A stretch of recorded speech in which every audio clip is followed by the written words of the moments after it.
Hello mga kabisik, share ko lang yung color coding wiring ng ating stator ng Maton X125. Yan, so itong kanyang stator is primary coil type yung supply ng ating CDI. Itong black na may stripe na red. Ito yung pinaka-supply ng CDI natin. Ito yung chichik ninyo kung halimbawa nawalan yung kuryente ng ating spark plug. Ito yung unang-una sa stator, no? Check nyo ito kung malakas itong magbigay ng kuryente, primary coil, okay? Yan, supply ng ating CDI. And then, itong ating pink, ito naman yung charging coil or supply ng ating regulator.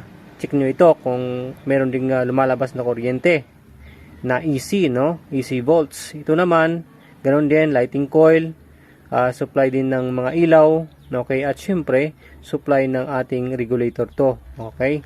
Yung mga iba, ito may supply sa ilaw, yung mga iba. Pero ito, pink at saka yellow ay supply ng regulator natin para merong supply yung regulator para i-charge na yung ating battery. Okay, so itong green naman is yung ating ground.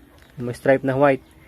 Ito yung ground natin. Pag wala ito, kung walang ground, itong ating harness, siyempre, wala, hindi gagana yung mga natin, mga positive natin.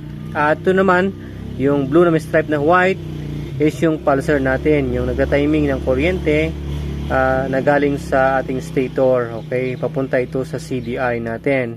Okay, ito, okay, blue, at syempre itong green, ground, puntang CDI, ito, primary coil, black na stripe na red.